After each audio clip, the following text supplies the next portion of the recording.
Hello and welcome to part 2 of my puppet making project, where hopefully this is where the magic really begins. We are working on this puppet here, which I put together from a styrofoam egg and covered with clay mache. So that was in the first part. Now, I did mention in the first part that I did get this bag of clay mache like 23, 24 years ago, and it was $21.99 back then. And I happened to notice when I was in the Hobby Lobby the other day that that they have a bag. It looks like it's made a little bit different, but of clay mache, and it's smaller, maybe a third of that size, and I think it was like $7.99. So that's good news, because as I mentioned, with that bag, I made several puppets years ago. I'm going to show you some of those puppets right now, because as you can see from looking at this head, it's pretty rough. And I tried to find the puppet one of my sons made because his was really rough and very crude looking, but at the same time it was pretty cool. But I couldn't find it, but you'll get an idea with some of these here. Now, I did show the Judy puppet last time, and this is Judy, and she was made in the same way as the method that I am showing you here. This is the baby, and again, same method. This is a round piece of, or a round styrofoam ball that I used, and these are probably, the cheeks are little styrofoam balls that were cut in half. This here is the hangman, and I happen to make these hands out of you know what, I was going to say clay mache, but I'm not sure. These might be sculpted, but this one has hands, and he even has little feet down here, so when, you know, for part of the part of his part in the show. This ghost, as you can see, is very rough. You know, very much paper mache looking. Very simple, though, to make. And this one also, as you can see, is a round styrofoam ball, and then another piece of styrofoam that I built off of it. And here's another one made with a round styrofoam ball. This character here is got a round, again, he's got cheeks with two little round styrofoam balls cut and glued in there, and then, you know, worked over, and little hand, which these hands I'm pretty sure are sculpted. And then I've got a dog here, and he's missing an ear, but again, this is well, I think this one was done with an egg, but the egg is, you know, just positioned a different way on the piece of PVC. What I want to show you here in particular is that when you make these simple puppets, and I'm assuming that I'm going to have a part 3 or 4 wherever, where I do the puppet outfit. And I say that anybody can make these, and, you know, maybe a kid, you know, can't do this, but if you're going to make the outfits, if you're going to sew them, then this hand, like you see here, that's just sewn from felt, is the simplest way to create the hand for your puppet. Instead of being you know, a hand like you saw on the other one, it would be felt, and of course this is a doggy paw, but the hand would be more shaped like a hand, and it makes it very simple for making the puppets if you're making them for children. Now, with those out of the way, and before I proceed further, let me get these adjusted here. I'm going to read you.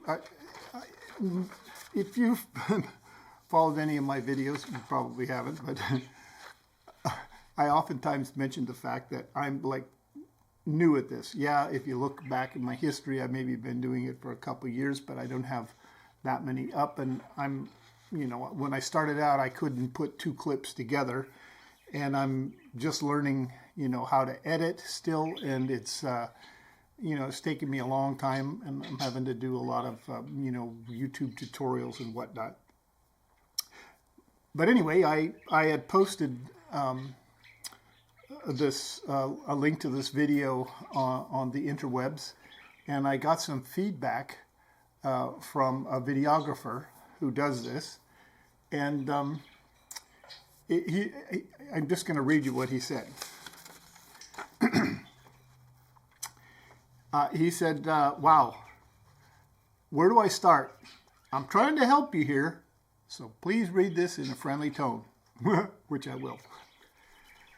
Color balance is way off. Well, it was in the first one, that's for sure.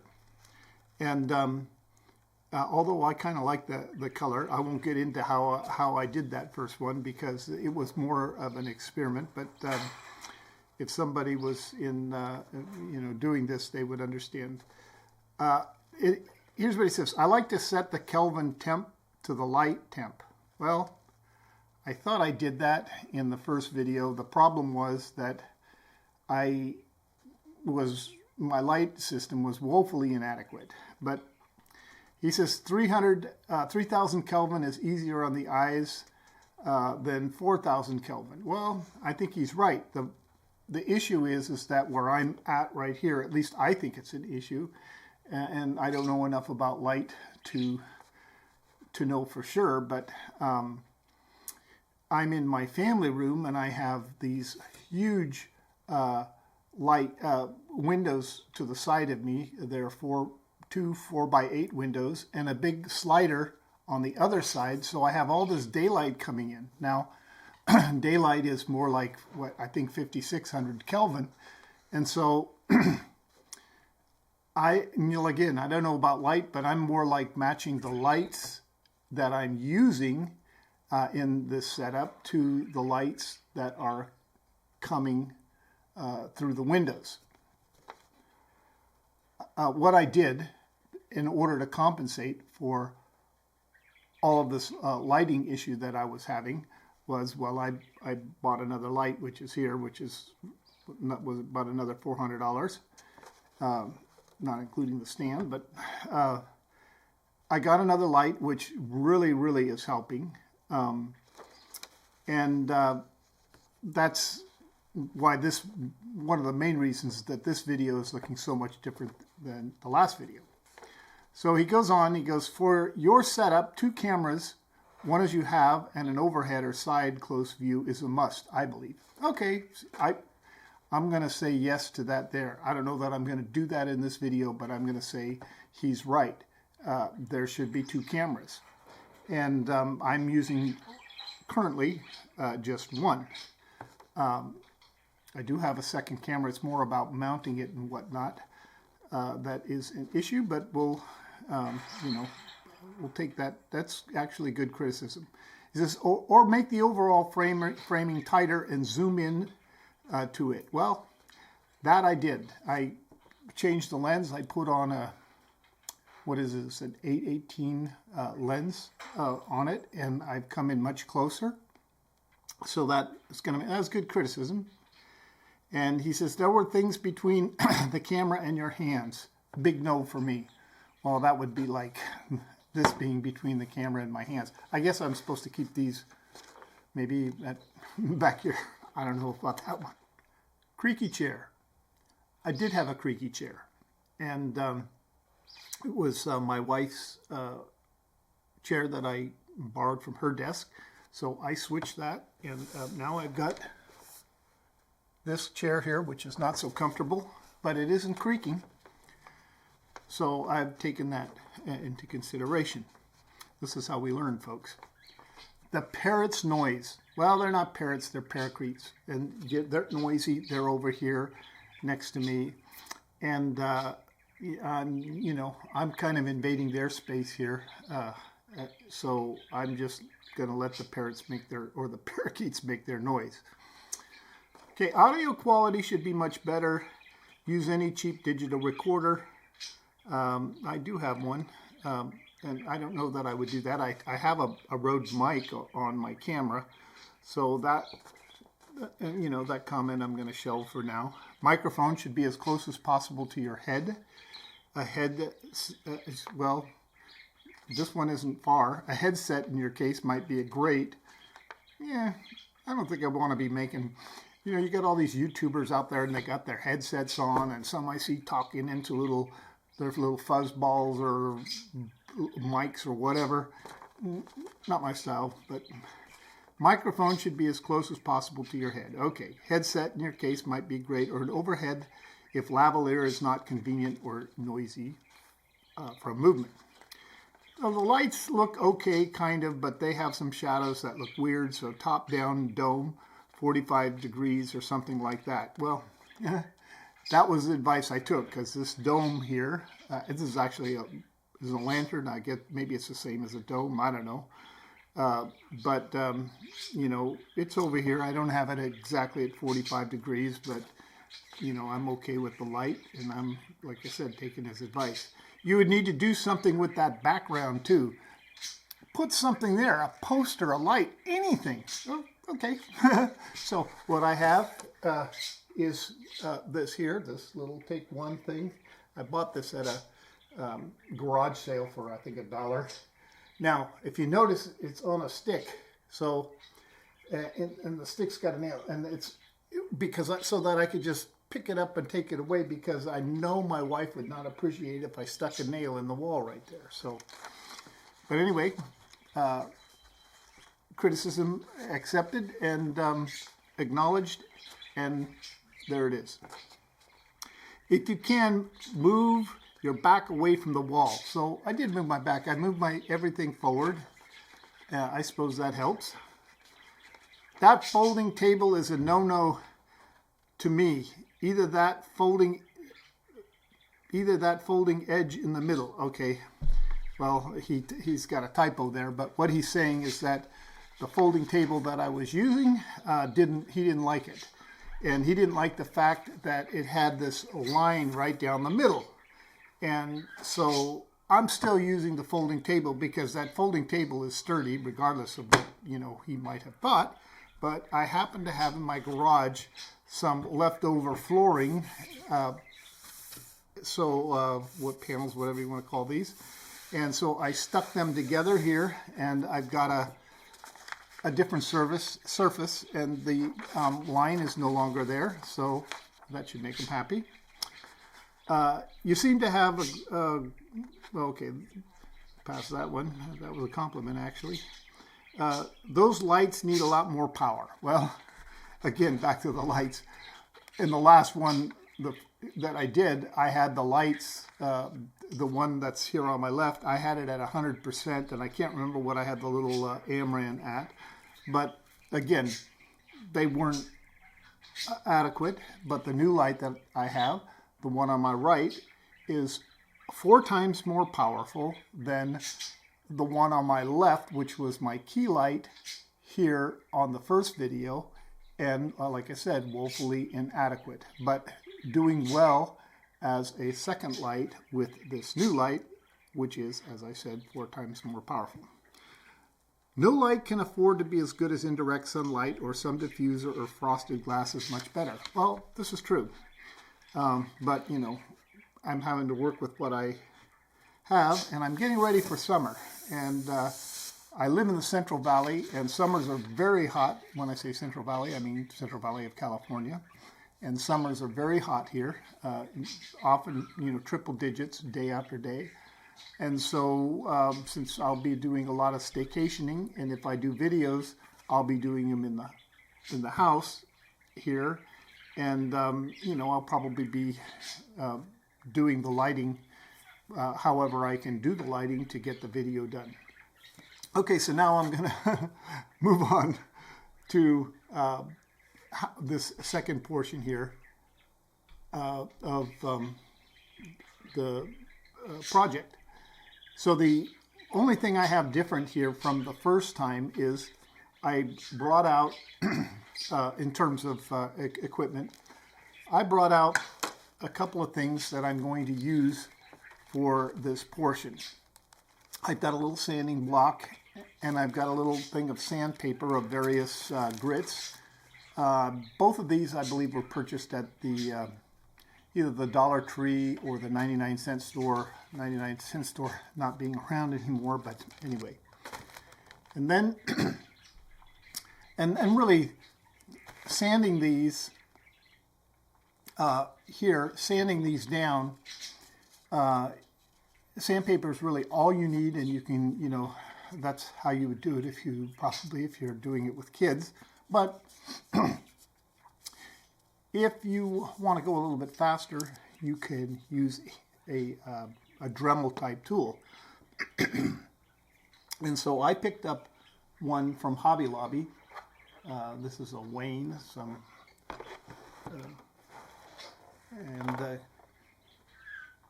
not sponsoring it or anything like that. I'm just showing you that to make it, you know, to go a little faster, I will probably be using this.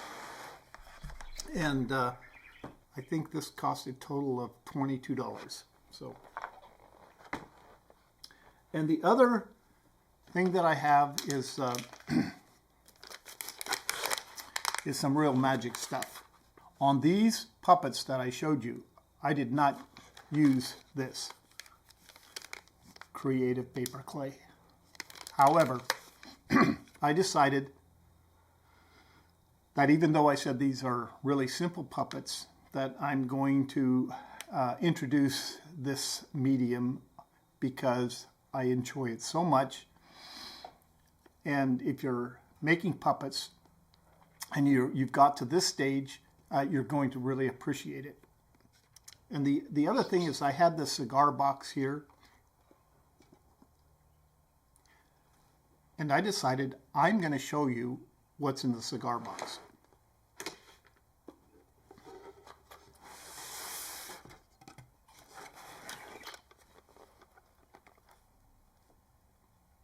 What these are is, you know, just a lot of little tools that I would use for modeling, a toothbrush, some things. I think I bought a set of these like plastic modeling things from the Dollar Tree.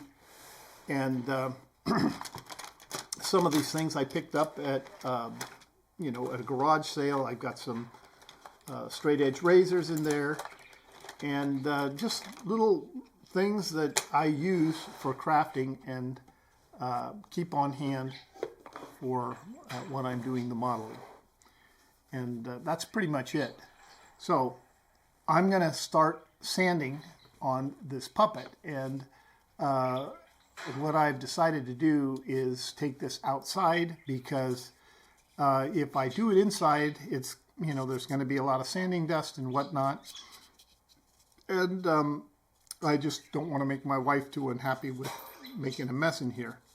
So I'm going to move outside and do this portion outside. Okay, now I'm outside of my patio, and sometimes I have to contend with stuff when I'm out here, like, you know, my neighbors will doing their roof, or their gardeners, or, you know, chainsaw, or whatever it is. So if there is any background noise, you know, just bear with me here. So what I've done is I've set up my, I'll call it a Dremel. Oh, wouldn't you know it? No sooner than I said it, who knows what they got going over there. Something. I don't know what they're doing. But it's so typical, you know, to come out into my backyard and have a bunch of noise going on. Especially lately, because two neighbors have been doing a lot of work on their, you know, property. So I got this here, and I set it up with the handpiece. And this is a pretty nifty little tool when you consider, you know, that it's, you know, 22 bucks. And, you know, so I'm going to be using this, and then I've got my sanding block set up. And so I'm going to start with the sanding block, and I'm probably going to be either speeding through this, or if I'm not speeding through it, maybe just you know, some way advancing it so that you're not having to watch the whole thing. But I'm going to start with the sanding block and just, you know, go at it and bring down, you know, the rough edges. Now, in all fairness, you know, you don't have to do this. This is optional. This can be, you can leave this rough. I mean, if anything, like for instance, the nose here has a little spot on it, and you can just, you know, say, hey, I'm going to take that off so the nose doesn't look so rough. But, you know, I like to start modeling it at this point. And Jesus, I'm not happy about this noise. It was quiet when I came out, as you know. By the way, I'm using a different camera. I could have just taken the other camera and brought it out here, but I still would have had to, you know, take it off its mount, set it up and whatnot. So my lighting or white balance between the two may not look the same. And if you're interested, this camera here is a Sony ZV-1. It's a pretty nifty camera, and I like it, and I might use it inside as a second camera as per suggested, so that while I'm modeling, you can actually see what I'm doing. But anyway, I'm going to go at this here, and what I'm going to do is I'm going to work on it and then just show you what I've done, so you're not having to, like I say, endure this whole process, because I'm not the fastest, and not that you have to be meticulous, but I am, you know, I kind of take my time with it. And anyway, I'll show you, take a good look at here. I'm going to work on it. Notice you could use some cleaning up. But then again, when you look at some of those others that I showed you, you can see that they were a little bit rough. So I'll be back in a few after I've worked on this. Okay, this is coming along really nice, but I'm just stopping here to show you a little bit of the progress and with some commentary here. I'm using primarily this now, and it's really makes it a lot quicker than just sanding paper, but sanding paper does good. What this is allowing me to do, though, as I look at it, is say, okay, I'm modeling it a little bit more. So I looked at the ears, and I'm like, I'm not really quite happy with the ears. So as you can see, I've got this ear looking much different than this ear. They both pretty much look like this, but I'm modeling it a little bit more and accentuating it. And while I'm doing this, I'm actually knocking off enough paper mache to be taking it back down to the foam again, which is 100% not a problem because of where I'm going to take you from here as far as this second part. So just making a note of it, that as you model it, if you end up taking it down to the foam, that's not going to be a problem at this point. This is just your basic shape that we're beginning to work with. Okay, well, I'm going to resume and I'll be back. Okay, I've taken it as far as I'm going to go out here, and this is the final product. I don't know if the close-ups on this are as good as the other camera, but here we are. And yeah, there are places where I took it down to the foam. That's no problem. I made a little bit of indentation more for the eyes, which I should have done at the beginning, but by just pushing the foam in. I end up making some little nostrils there, which, I don't know, by the time I finish, you know, they're not very deep, so they may not show very much, but we'll see. And I missed there in the ear, or not missed, but I knocked off some, took it down to the foam and behind the ears. But it's a smoother surface, much smoother than it was. And there's really, when you're doing this, especially at this stage, there are no mistakes to speak of. You know, like, what did Bob Ross say? You know, when you screw up, you know, you just turn it into something beautiful, and that's what we're going to do. So back inside. Okay, I'm back inside now, and I can tell you, going outside was a good choice, because it's created a lot of dust, and I would not want to do that in here, even though I was thinking to do it. Another thing is, I have an apron over here, and an apron would have been good, you know, because that stuff gets all over. Protective glasses and a dust mask, which I didn't use, wouldn't hurt. So here I am. I do have a second camera, just because, you know, it was good advice, and like I said, that guy was he was making it in a friendly way. So take it for what it's worth. So now we're going to be moving on to the use of this that I mentioned, and I wanted to show you the price. I got it at Hobby Lobby, and it's $12.99. Now, it looked like the other paper clay that they were selling was finer, way finer than this clay here. So I don't know whether or not it would be closer in texture to this. But this paper clay is, let me cut this open a little bit.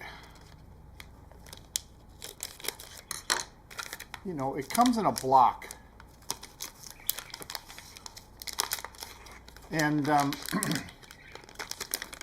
it doesn't really take a lot, but you know, if you get it, you want to try and use it. I had half a block left over from 20-something years ago, but it was unusable. But you can prolong the life of it by keeping it in a Ziploc bag. You don't want to, you know, and then keeping it in a refrigerator. So, as you can see, it looks just like clay. I mean, this stuff is, it looks just like clay. Feels like clay. And so this will allow you to do some pretty amazing things. So here is where I'm going to start. I'm going to first go to the areas where I went all the way down to the foam, and I'm going to patch those up. And the thing is it's very fine texture, and it allows you to put a very smooth, very fine coat over, you know, what you have. And you know, you could do, you don't have to do this. You could use Kleenex or tissue paper, or, you know, whatever you want. This step is just one that I like to make, because you'll see as I go along what I do with it. And And I think that maybe you can see here how, you know, I've covered the ear here, and I've been able to, you know, take, here's another, you see that's pretty pronounced there. So where I, you know, I don't know, it looks like the piece of it, it looks like a piece of the paper mache just actually just popped off there. But so behind the ears down to the foam, and a very fine coat of that. And it doesn't have to be fine, but you know, I'm putting a fine coat, and you can make it as thick as you want. There's not a lot of rules here. It's art, and I think the number one rule is to enjoy it and have some fun doing it. So what I'm going to do now is I'm going to go into that nose where I've made these, you know, nostril holes, which I've never done that before, but I thought, well, I'm going to try it. So I'm going to put a little bit in there, and it might just end up filling the holes, but what I can do is fill the holes, which is what I'm doing. I'm going to fill these holes, and then what I'm going to do is take out my modeling tool, or tools. And so now that I put a layer all around the nose, then now I'll go back in and make the depression. And this tool right here is, you know, looks like it'll work just fine. Actually, I want it a little thicker, so maybe I have another tool in the other room that I know would be just perfect. When I go to garage sales, I often see the coolest things to use for modeling, and like this right here, I don't even know what it is, but I picked these things up, and I have in the other room some dental tools that I picked up, and they're really, really handy for when you do modeling. And you know, you pick them up really cheap, but sometimes next to nothing. So I've got this that I'm going to use to kind of go in where I've made the, and just kind of roll this over to bring it back. And then I'll shape it from there.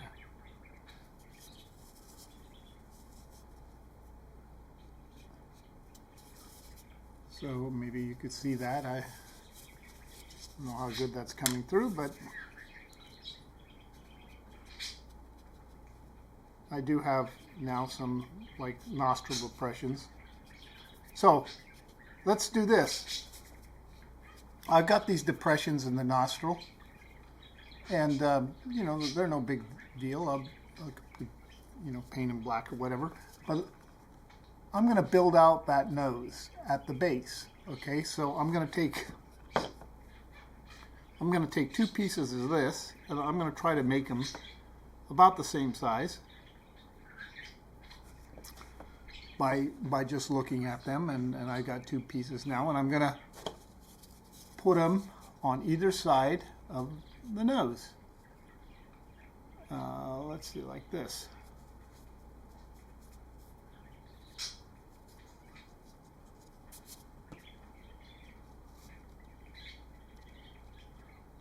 Get the idea.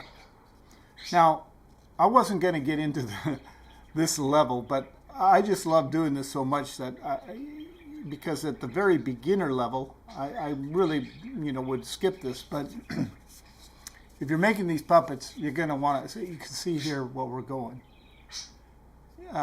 You're really going to enjoy it. If it's kids, you know, you got to stick at the kid level. But a lot of you, I didn't make this video for kids. There's all sorts of rules about that, I think, on YouTube. So I made it for adults. And if you're gonna do this kind of stuff,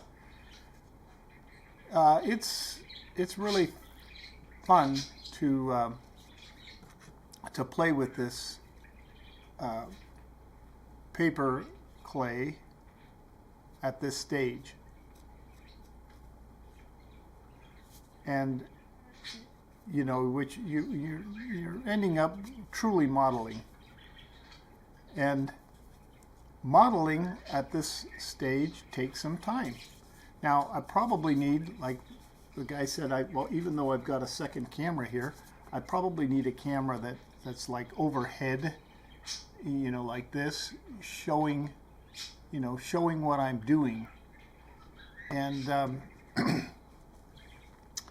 you know, I think I'll have that in the future, because it just so happens that when I bought this light here, I bought a new light stand, and when I bought the light stand, I bought a boom arm, and that should be capable of having a camera come right overhead and you know,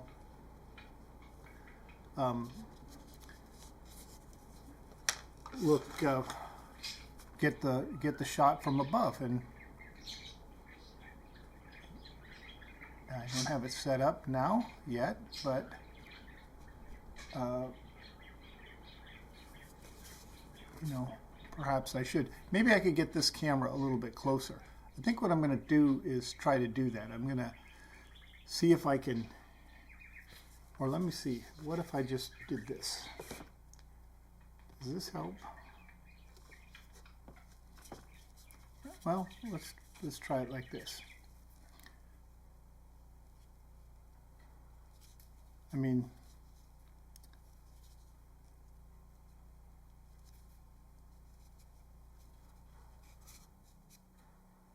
I want you to see and to be amazed, because as these things progress, I amaze myself. I mean, seriously, the puppets that I made, I didn't really have a plan when I made most of them, just kind of an idea in my head, kind of like when I started off with this. I just started throwing it together. And in the end, though, I find that oftentimes the final product that I get is, I'm happy with it. That's not to brag. It's just to say I'm very pleased with the end results. And even now, I've actually never done a nose like this, I don't think. And you know, actually, except for a couple of partial projects, I, you know, basically haven't made puppets, full puppets, since I could tell the actual years if I just think. Now it's 2025, so I made it in, it was 25 years ago. Wait a minute, excuse me, no, 2025. It was 23 years ago. 23 years ago, I made the Punch and Judy puppets, and the others. I have a project that I just finished, and I made a YouTube video about it. You could look it up there on my channel. I think I titled it Babushka's Box, and that's a puppet that I started 23 years ago, or finished 23 years ago, and I did have a plan in mind, but I never followed through with it. And I kind of explain, I think, in the video, I didn't follow through with my plan, and I was in a thrift store, and I saw a box, and I thought, oh boy, this would work with, you know, this idea that I had, and I did that video a couple years ago, so 20-something years ago. So I grabbed the box and I pulled out paints that I'll be using for this that were 20 plus years old, and I started working on it, and I you know, you could just go watch the video, but you know, I came up with a kind of a conclusion, although I haven't performed with it yet, but I do have some ideas that have come to me recently, and I may just put into motion. So this is coming along. I mean, I'm liking it a lot. So here's the nose underneath, and there's the top. So so now when you get into the sculpting, this is, like I said, you know, I have no problem talking through this. My batteries will wear out and everything, and you know, I've had times where I've done videos and you know, the batteries just wore out and I didn't even know. I just kept going, and and then when I was done, I found out, oh, my batteries weren't even working. So that could happen here. This thing, this camera doesn't. This little camera doesn't have great battery life, and the one that I have, it tells me the battery, and I can see it's getting down to the end. So I'm going to have to pause here in a bit and probably, you know, change batteries and whatnot, and then when I go to process this, I'll have to decide how much I think that you can endure and how much I'll have to skip over.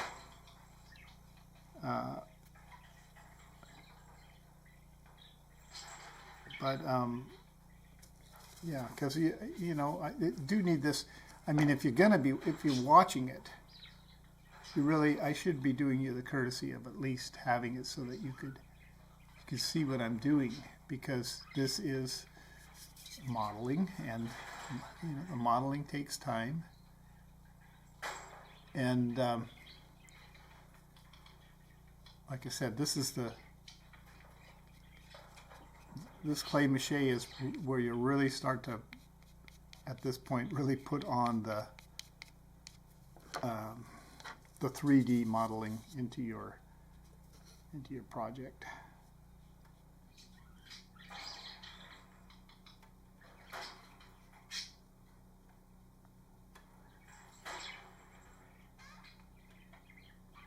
Here's those birds over there.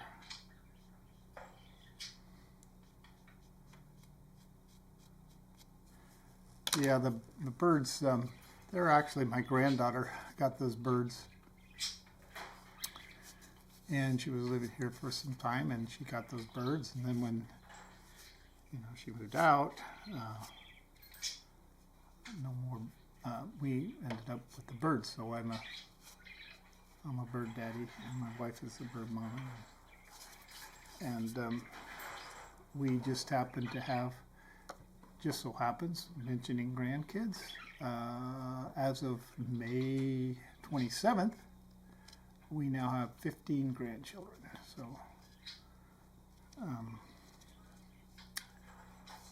yeah, getting up there. One great grandchild.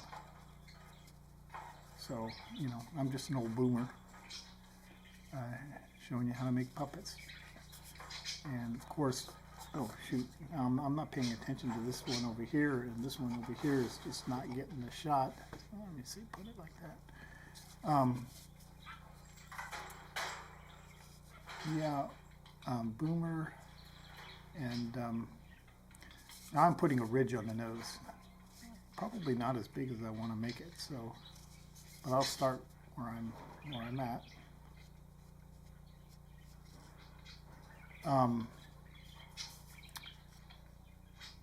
yeah, with all those grandkids, you know, I really like somebody to be great. You know, if there was somebody there to pick up the, you know, take up the ball or take the baton and run with it, you know. But, you know, these kids these days, they want to be rock stars. They want to be electricians. I don't know. Kids these days, they're not like the hippie generation that I come from. They want to go out and make money, okay? And, you know, like I said in my first video here, when I was doing this prior to getting married, I just couldn't figure out how to make money at it. I enjoyed it, but monetizing it, and unfortunately, if you like something and you want to keep doing it, unless you're, you know, an heir or an heiress or whatever, or a trust fund kid, whatever you call them, you're going to have to figure out how to make money with it. And I think my grandkids, you know, let's put it this way, they aspire to greater things. But, and I'm speaking a little facetiously, but that's cool. You know, I'm pretty happy for my grandkids and where they're going with their lives, for the most part. For the most part. Okay, so can you see what I'm doing here? I should have this up. I should be making some adjustments to the camera, you know, but I should have some water here, and I don't, so pardon me, but I'm going to lick my fingers because I'd have to get up and get water, and I just don't feel like doing that. And, but you're going to see here, this nose now, this is nothing like the nose we had to begin with. I mean, we had, you know what we had. We can go back and look at it, but this thing is turning into mega nose.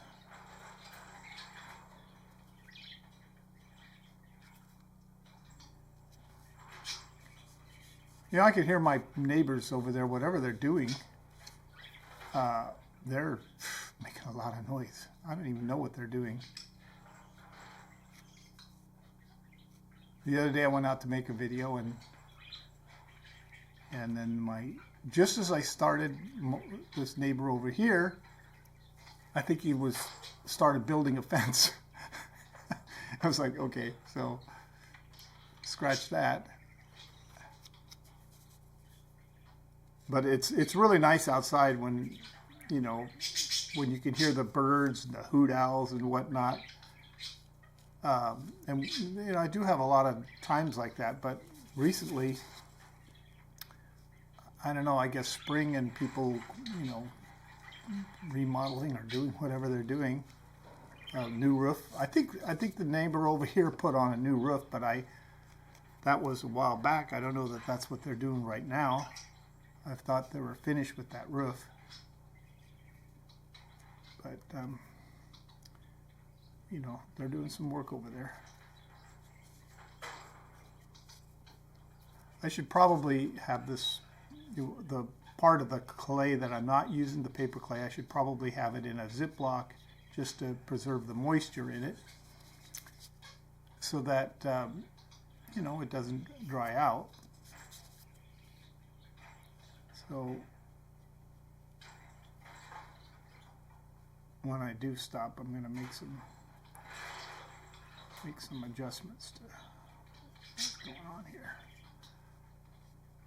Okay, so I got this camera here. Really, all you're seeing is my hand. So this is not, like I said, an ideal setup. And I don't know that I'm going to be putting on the boom arm or putting the camera on the boom arm, but we'll see. I've never done it before, so, and I just got the thing. It was just delivered. I haven't even taken it out of the bag yet, but I got it. I took the guy's advice. He's a lot of good advice, really. I mean, but yeah, from my point of view, I'm like, okay, I'll take the advice, but from my point of view, I'm like thinking, well, you know, it's not like I have a monetized channel or, you know, people are paying to watch this or anything. This is just me having, doing a free instructional video. So, you know, it's not like I, quote, owe the audience. It's, if anything, maybe the audience owes me, but, you know, I have nothing in place for that.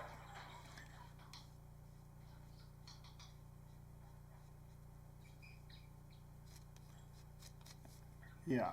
Right now, if you want to, you know, tell you what, you don't owe me, but, you know, you could, if you've been watching, you could at least hit the like button and subscribe. I mean, that would probably help.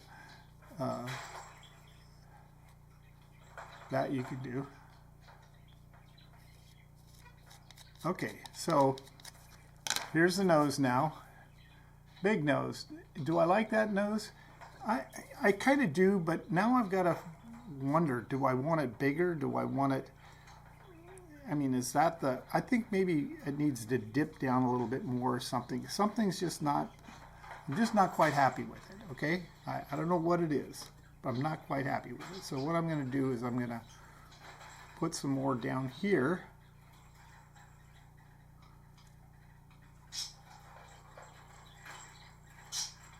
And, or do I need to, do I want to put more on the end? Right there. No matter what I do, this clay is starting to get a little dry, a little drier than what my, you know, what I could do with my tongue. And so I think I'm going to have to go, I'm going to have to pause. I'm going to have to change batteries. Oh, see, and this poor camera over here is just worthless. I'm just not doing it. It's not doing anything for this. Every now and then I'll have maybe a clip that is going to be helpful. But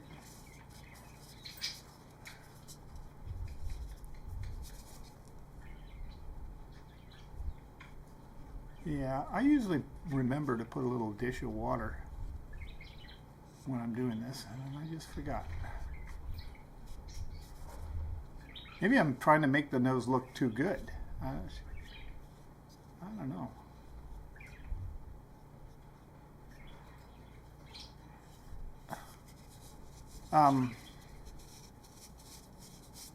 But here's what I got. And it's theater, so when you know, you kind of like these big features, and then when you go into the painting, again, it's theater, like with the punch, you know, that I haven't painted a puppet for a long time, but you can see that it's, you got a lot of, you know, you got the big bright rosy cheeks, big bold colors, and you want it to, you want things to stand out. You want them to be very pronounced. That's my opinion. And this is my, you know, I'm doing this, like I said, with no plan. I have had times where I model it and I look at something, you know, and I say, okay, that's the idea. This is what I want to achieve. I just didn't do that here. I just started out and started working, and this is what we're getting. And not disappointed. So I think right here,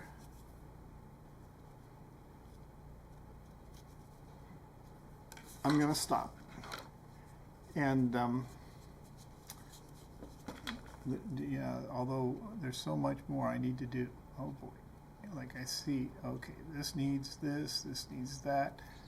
I kind of, you know, probably going to end up putting, you take this and you make a, okay, I'm back now and I've made a few adjustments. I altered my setup, as you can see, and I've added a second camera so that I can show you actually what I'm doing. And unfortunately, you know, I could have done this all along. I just did not think to do it because I did have the second camera here, and I'm able to set it up without using the boom arm. But what I've done is I've got myself some water. I got a brush here so that I can, brush on the water. I have a tendency to do that, but some of you might think it's gross. But I honestly have done it so much, but I'm not going to do it in these videos because, it's whatever.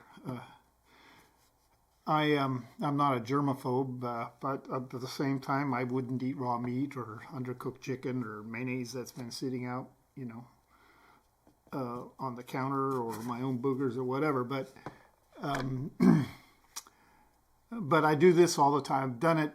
In fact, when I paint, I'll be honest, when I paint and I'm blending paints, I have that habit. So not saying it's good, just saying I do it. And for the sake of people watching, I'm going to try not to do any of that. So there you go. I'm being kind. So what I'm going to do now is you got to kind of work with this while it's out, because it does tend to dry quick. As you can see how white this has become, because this is totally dried out. And and I let this set a little while, so it needs to be. I need to work it here. I've got this idea to put a rim around the nostrils down here, and so I don't know. Maybe I'll do it like this. Get this thing going here, just to make it a little bit more pronounced. I should have made that a little longer, but whatever. Let me see here. I can blend this in and achieve what I'm looking for. What I'll do is I'll cut this here, and I'll move it over. And then I'll probably have enough clay there, because I have that ridge of the nostril, and I'm just feeling like it'll look a little bit more how I want it. And so we'll see how this goes. This, like I said, the modeling process, it takes time, and if you've done any modeling, or if you try doing this, you'll know what I mean. And it's I really enjoy it. It's therapeutic, and I guess like my vlogging here, I've mentioned several times in other videos that a shout out to my primary care physician, because he during I can't remember, but I think it was during the pandemic, we had to teleconference, and when we were teleconferencing,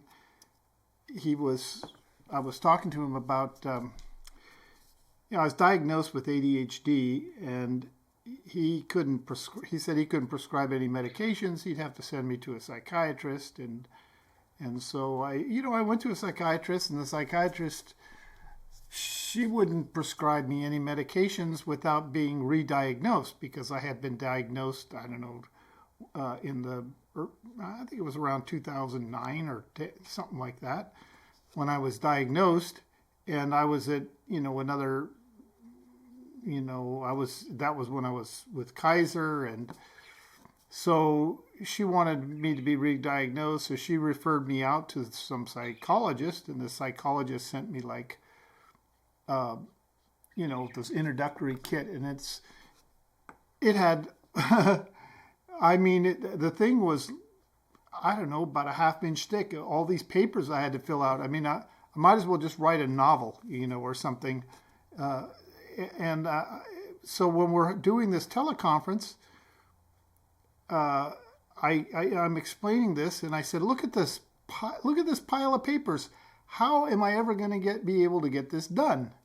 And so I show him the papers, and like I said, we're teleconferencing, so I'm in my office, and and I'm doing it like FaceTime off my phone. So I give him I show him around my office, and which, you know, I don't know, maybe sometime I show. I don't think I'm going to do it in this video, but anyway, I have a lot of stuff in my office, and he he looked at it and said, "Randy, you need to start a vlog." And I said, "Yeah." He said, "I said, you think so?" And he goes, "Oh yeah, you know, because I have many and varied interests." And so, anyway, I didn't think too much about it. And like maybe a couple years later, we had another one of these teleconferences, and I you know, we talked about it again. And he said, "Yeah, you should start a vlog." So, I kind of recommending it, you know, for partly too for therapy, you know, and he said, you know, don't just set those paperwork aside. He said you'll eventually, you know, if it needs to be got, you need to get to it, you'll get to it, but you know, just set it aside for now, because it was way more than a task, and I've never done it, you know, way more of a task than I could have ever felt like I could accomplish, you know, without, like I said, how am I supposed to fill out all these paperworks, you know, and whatnot, when I can't even, you know, manage what I have here. And like I said, my office is it's got a lot of stuff in it. Anyway, great doctor. I won't mention his name, at least not now, but I really like him. He's a great doctor. And good advice. And I told him recently, I've told him, I said, you know, I started vlogging. And he's asked me how it's going. And I told him, yeah, I'm sometimes not sure what to do and whatnot. But, but I do have plenty of interest. And I have many cameras that I want to do, you know, blog about, either, you know, one thing or another on them. Vintage cameras. Of course, I could talk about these other cameras too, because, you know, when you're wanting to start out, I mean, everybody goes to YouTube and they are like, what camera should I get? And I've got enough cameras and equipment that I could actually, you know, and I don't have any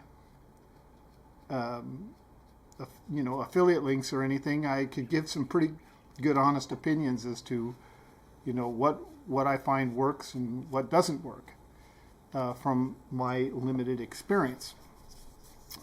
So anyway, I got the nose here, kind of what I want. I've got these nostrils here are nice and pronounced, and now I'm going to move on to the chin, because I've got like this big clump of clay here, and I want a paper mache clay, and I want to get it going before it like totally dries out. I've taken it and put it into a Ziploc, and I will put the Ziploc into the refrigerator, and you know, I've got enough to make a lot of puppets here and other things, but I mean, puppets is kind of like what I like to do. You know, if I had one wish with respect to puppetry, I don't think it would just be puppetry, but I mean, if I had one wish, because I'm really confident in my ability to make the puppets, my wish would be to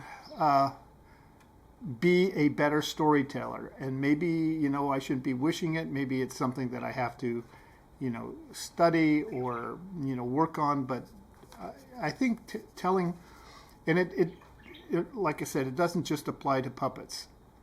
But if you can make the puppets and you want to perform with the puppets, it's good to be able to create a story.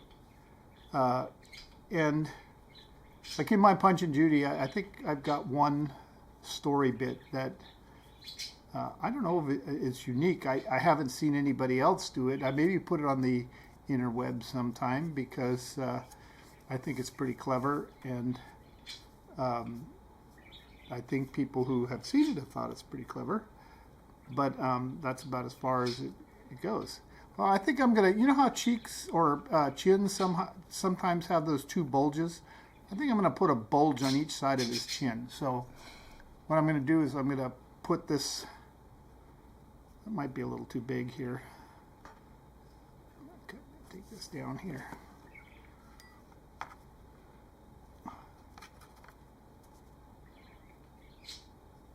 Okay. Yeah, I'll put a little bulge on each side. See how that looks? This side is already a little bit bigger. So I need to take it down a little.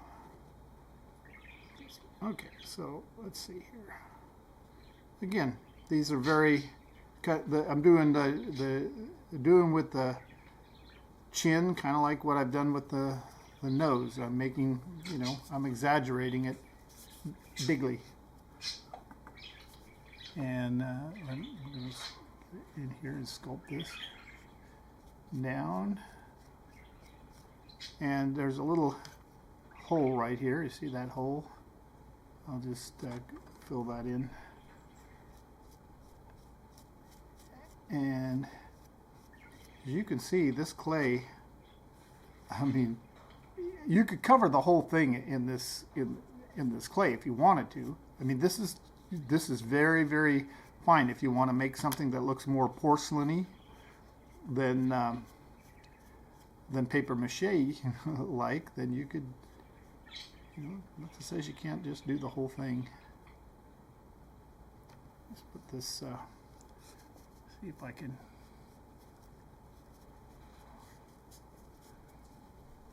Okay. Take this in. I'm going to put this down here and run it up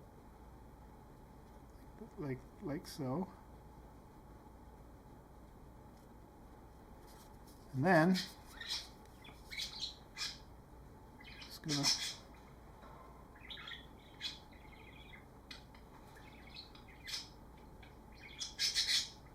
you hear those birds? That might just be one of them. Sometimes one of them gets going. It sounds like you got a whole house full of them. I don't know how they do it, but they do.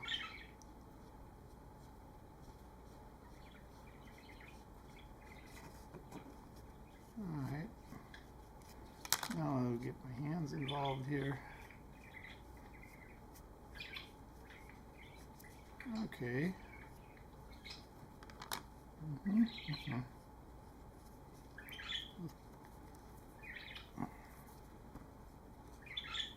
Well, this is getting dry. Maybe took a little bit too much out of the. But I'll work it.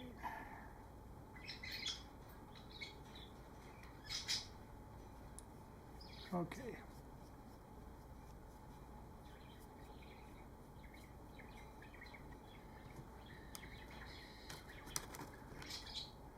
Let's see, we'll use this here, make it a little.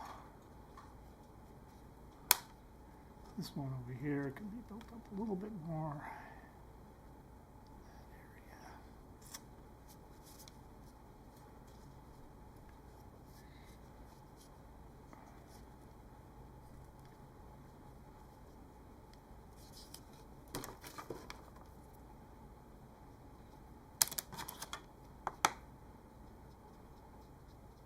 Yeah, this modeling tool is, like I said, this is just a cheap piece of plastic. Yeah. So looking at this from other angles.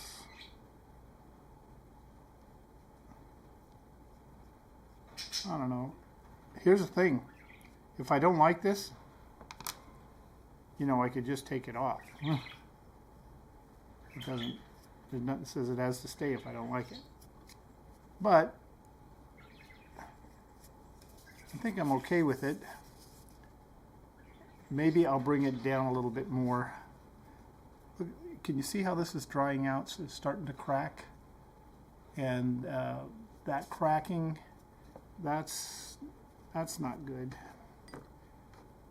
And to be honest, I haven't worked with it for a while, so all I could think to do right now is just, you know, try to keep it wet. And I should have kind of done something to keep it more moist. But I think the chin relative to the nose is just not cutting it right here where I'm looking at it from. So I am going to build it up. And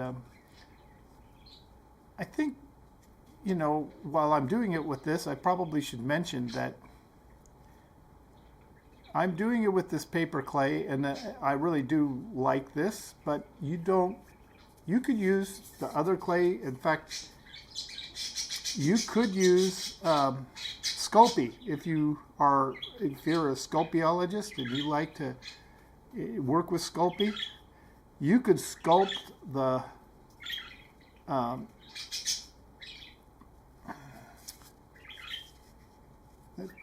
let's you know what, I've got an idea here. Let's give him a couple of chins. Okay, so now I'm seeing it here. I'm seeing it, yeah. I'm seeing a second chin, maybe even a third. That's what we need. Give them the chins. Yeah. Oh, this is good.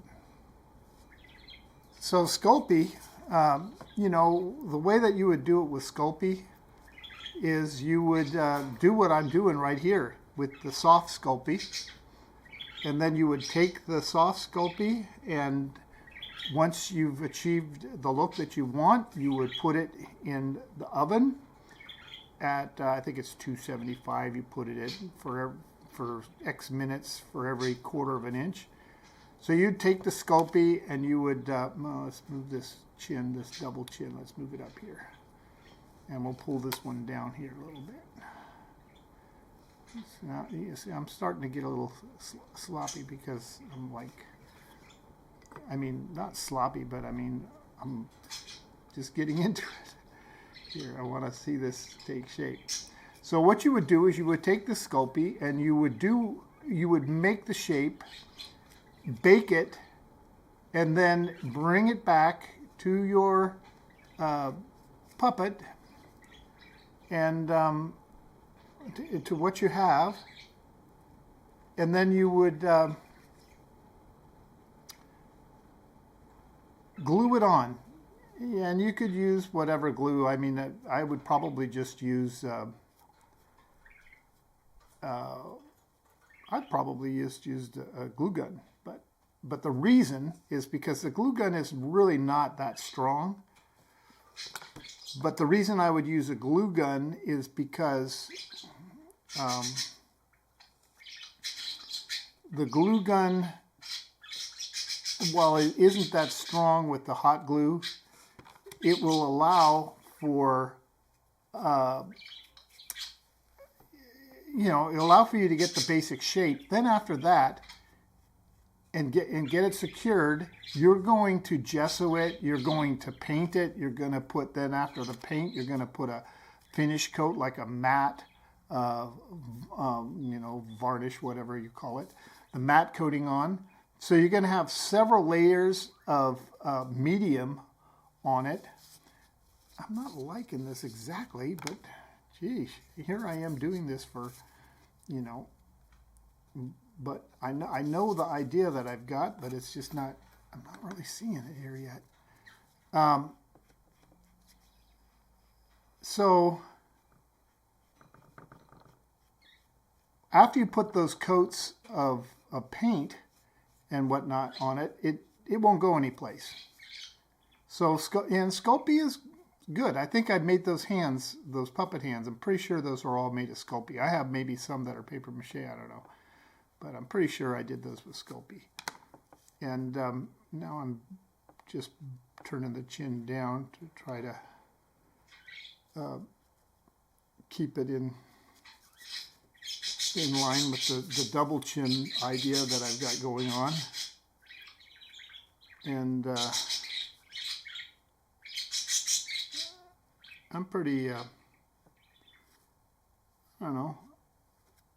One thing you know, this actually looks like lips to me. It looks like this looks like a nose.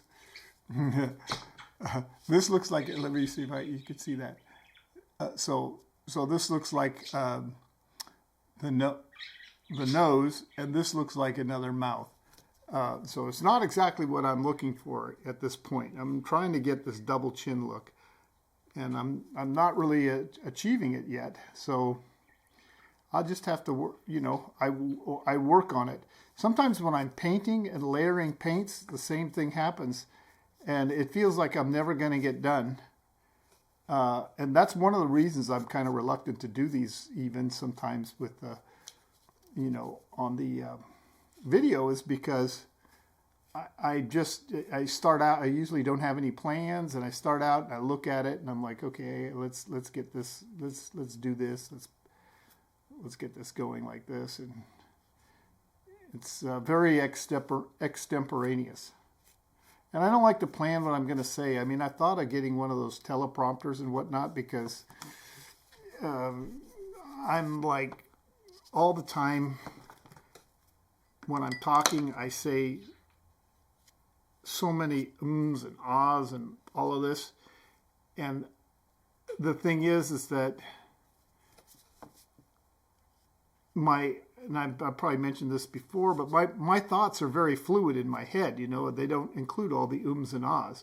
But when I get to talking, you know, things sound a lot more jumbled up. So I thought, well, one of these teleprompters, or whatever you call them, yeah, that would help.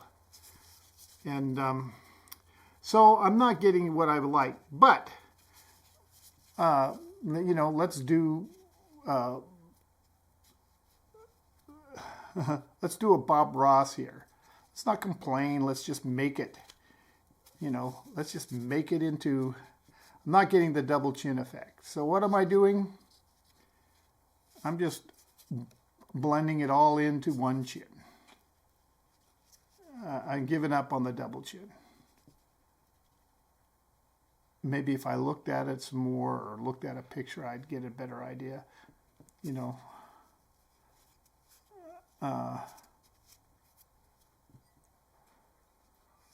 So, you know, let me get back to storytelling here. I've got other thoughts going through my mind, though, when we talk about double chins. But then it brings up some things that, yeah, I don't know, they're not politically correct. I don't think I could say them here. I mean, I could, but, you know, half the people listening to me might just turn me off. I don't know.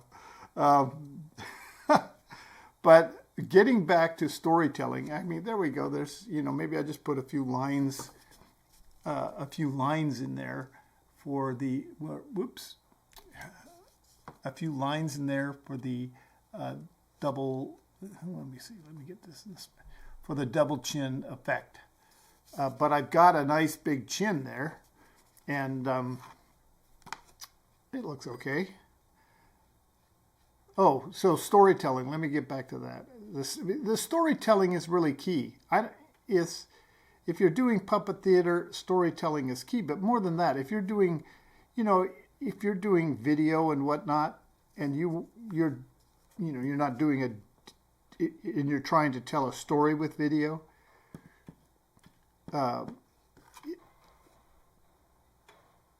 having the story and being able to tell a story is a real gift. And I've seen a couple of videos on the interwebs where the story was so good that, like, the equipment that they used, the cameras and whatnot, were not anywhere near the best. But that didn't matter, because you weren't watching because of the cinematography. You were watching because the storyline pulled you in, and that's why you're watching. And I think good storytelling is just a gift, and I wish I could tell stories better. And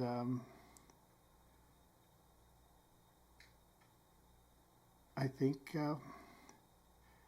whatever you're doing, like I said, with puppet theater, it's really great. I always had a problem with the stories. Getting a good beginning and a middle and an end.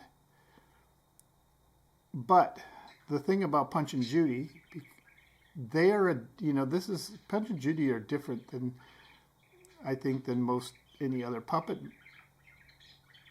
theater or medium when I'm thinking about it, because Punch and Judy tends to be interactive, which makes all the difference. So in other words, when you're working with Punch and Judy, it's more where you're going to the audience and you're saying to the audience, or you're asking the audience, which are generally children there, what should I do or whatever. And the kids are very eager to answer and to give input. And it's pretty hilarious how devious the kids are and how they actually think in right along with your storyline. I mean, I've got an example, but I don't think I'll use it here because I think maybe in the future I'll just do the story. But you have a little bit more,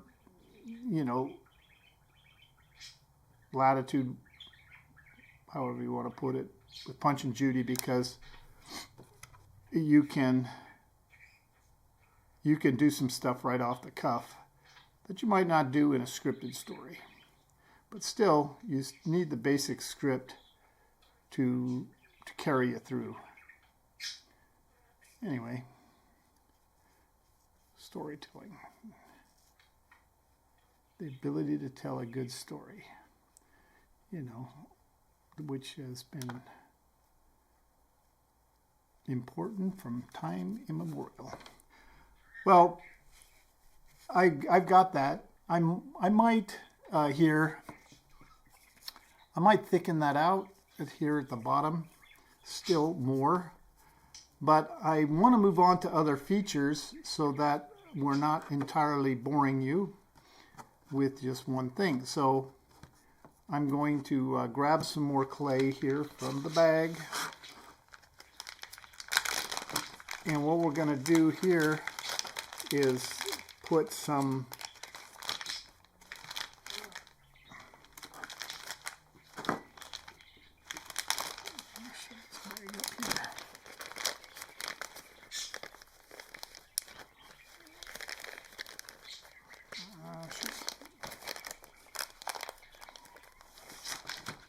I think when I put this bag away back into the refrigerator sealed, I think what I'm going to do is put a little bit of mist a little bit of water onto the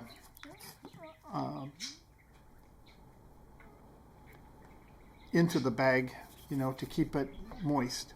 Okay, so here what I'm going to do now is I'm going to do some eyebrows.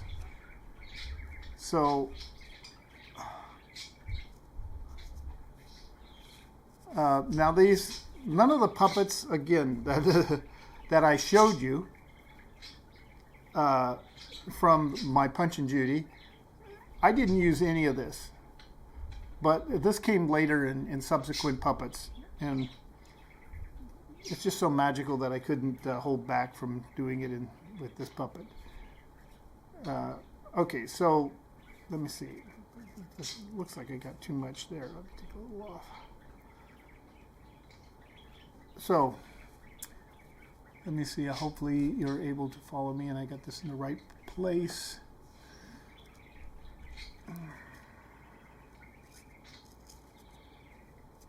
Oh, this is too big.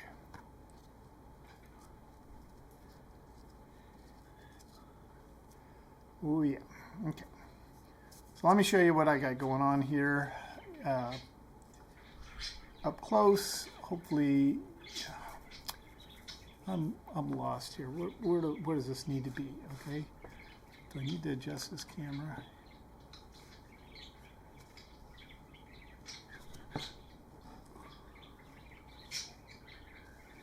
Okay. All right. Okay, so here it is. There are the eyebrows. Now I haven't worked them in yet, but you see what I'm doing there with those brows. So I will take my modeling tool and work that down.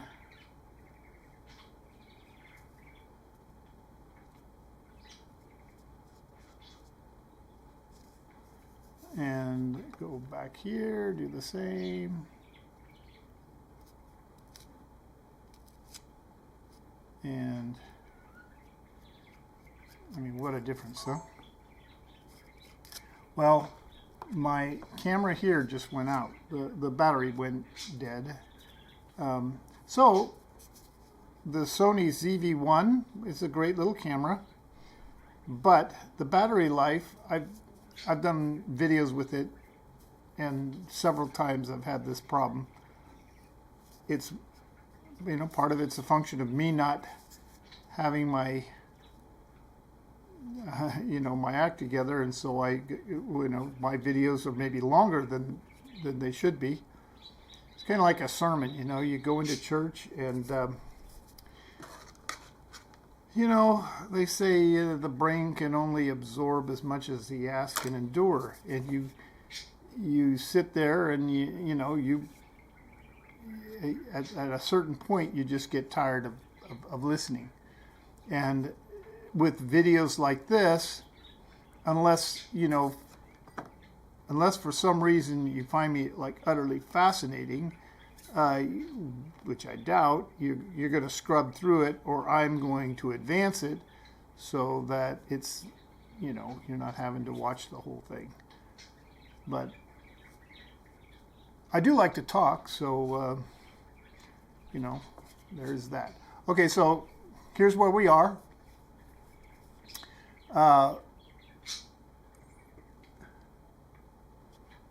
Let's go side view. There's a side view. Now, these eyes are such that, you know, I could actually put glass eyes in there. I don't think that I will. But I'm going to, you know, sculpt a little more. I'm going to work on these cheeks now because I got some clay here. These two are almost the same size pieces. And so I think I'm going to, they look about the same size. So I'm going to slap this onto here. And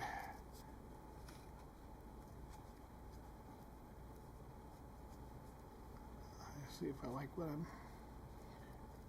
working at here. Yeah, I'll slap a cheekbone on over here.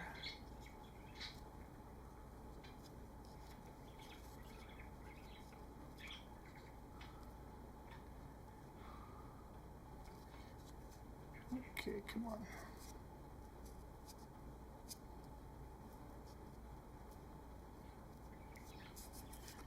Now, I have to get this in there. So, you know, this rather crude shape that we created. I could have done some of this with the foam, but I intentionally wanted to kind of keep it so that I could show you this this modeling clay, this paper clay, and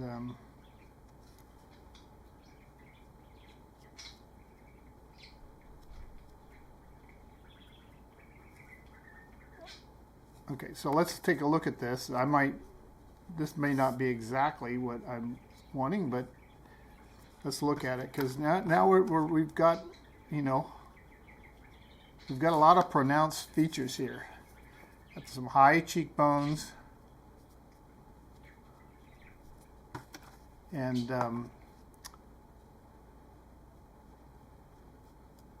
everything is pretty pronounced. Okay, let's look at it. Would you look at that? You know, just look at it. So what are you thinking so far? You see those cheekbones? Pretty high. Now I could come up underneath them, and you know, what am I going to do? This is the chin. Maybe this might be a grandma. It kind of reminds me of maybe I wouldn't put any mouth, no teeth in there. But I don't know how to.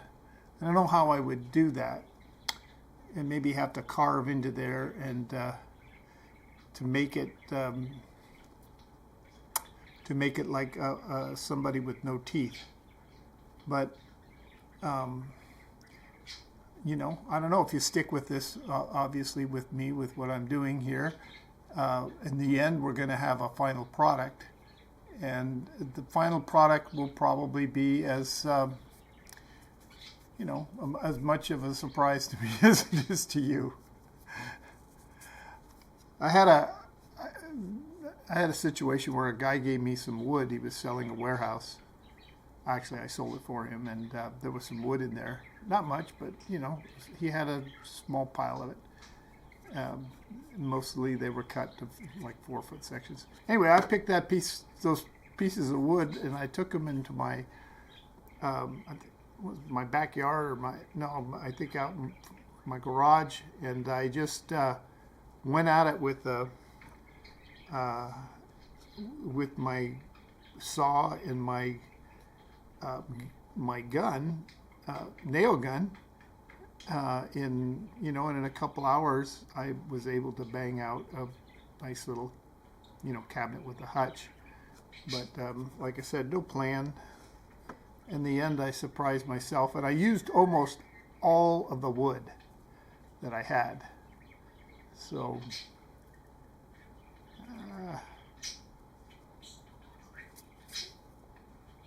so this chin is just getting bigger right now.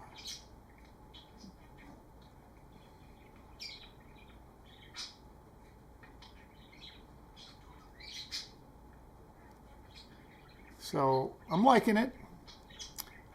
I don't want to drag this out because I'm not really sure where to go from here, because I have the basic features. Now, I've got the forehead here, and I think what I'll do, since, you know, hey, you could cut, this is me doing it and it's free for you.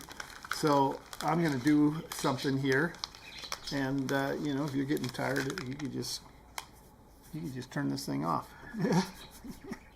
But me, I've got some more battery left on this one, so I'll just let it go for a bit. And I've got an idea of what I'm going to do here. So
Yeah, I'm liking this.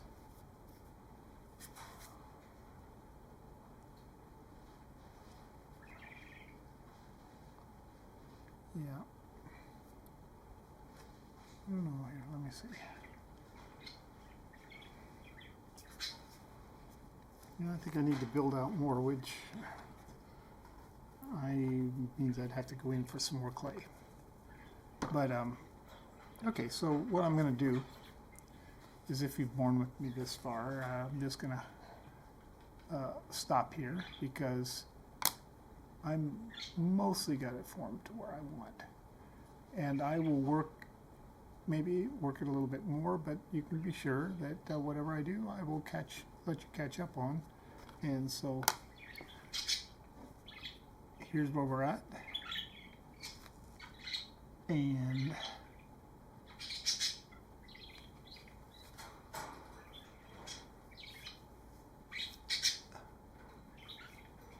that's it for this one. Okay, I'm back. As you recall, I said that I wanted to firm up this nose a little bit, and so what I did was I went to the Dollar Tree and I got some fabric that is used for reinforcing, you know, when you, here's the name of it, when you do the, it was $1.25. So I got this fabric to try. It wasn't what I went there for. And so what I've done so far is I've experimented with it, and I actually had put some on and it didn't work out and I took it off. So didn't bother to show you all that. But what I am showing you is that at this point I've firmed up the nose by putting a strip of this fabric along the full length of the nose on the top and on the bottom, and then I hope you can see I've got a piece wrapping around the nose right about where I joined the two together. So I'm going to pause here, and then I will come back to you in a little bit and show you what else I've done, because I'm intending to do a little bit more here to firm it up, and then that'll be the end of this part, and I'll be letting it dry, and then I'll be doing a part 3 where I do the painting and whatnot. So I'll be back in just a moment. Okay, I want to bring you in on this because I'm using some tissue paper, and I've never used tissue paper, but I just applied one piece and I really like the way that it went on. So I'm going to apply another piece here and just show you the method. I'm going to put it here on the end of the nose. I'm dipping it in water, and then I'm going to put some glue, again just white Elmer's glue, where I'm going to apply it.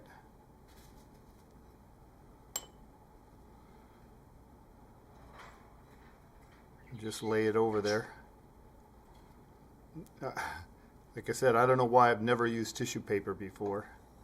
There is a paper that I've used that is like this tissue paper that I actually went to go get today, and I just didn't end up making it down.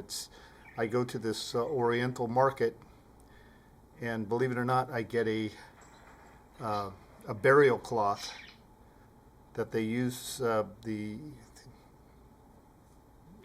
don't know which, the Cambodians or whichever, or which, I'm not sure who, the Laotians, Cambodians, Vietnamese, and maybe they all do, but there's this burial cloth that I found in their market that works really well.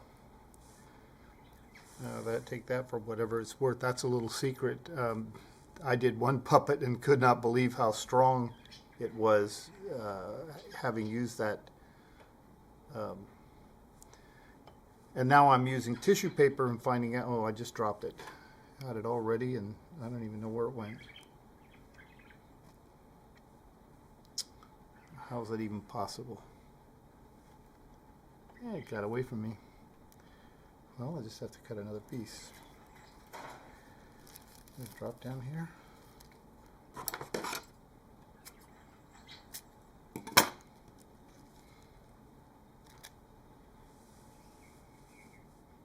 Yeah, this is tissue paper that you wrap gifts in and whatnot, and I'm crazy liking both how thin it is and how well it conforms.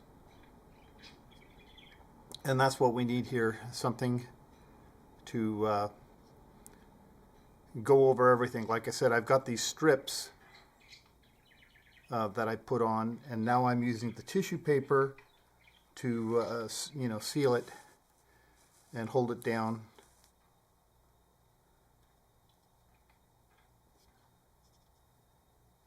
And I am just totally pleased with how this is working.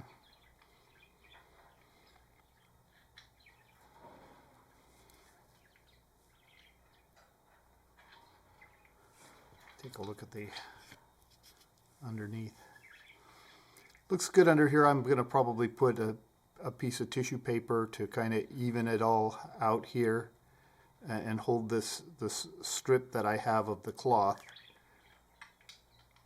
And as this, this nose is going to be, I'm not going to be worrying about it so much.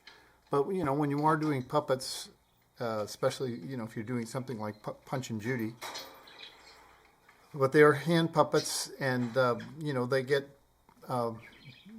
knocked around quite a bit. I noticed my Punch pup the other day that, I think it's a Punch, yeah.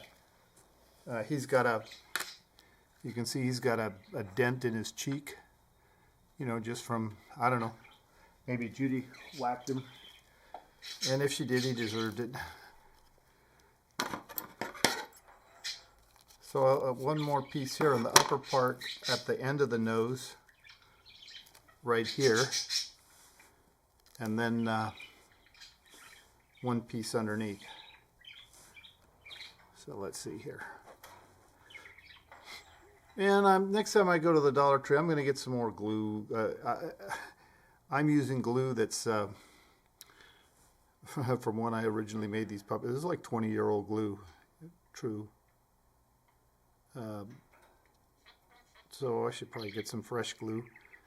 The paints I'm using, and that I used to do the babushka puppet that I finished a couple years ago. They were 20 plus years old, and they seem to work fine.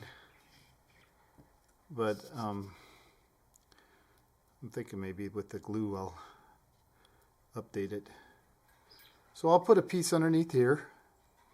You can see it, it's that'll help, but for the most part I'm fairly satisfied. I'll maybe put another little piece on the nose going across this way. And I'm going to put a little bit down here to fortify the jowls or chicken flaps or whatever you want to call them.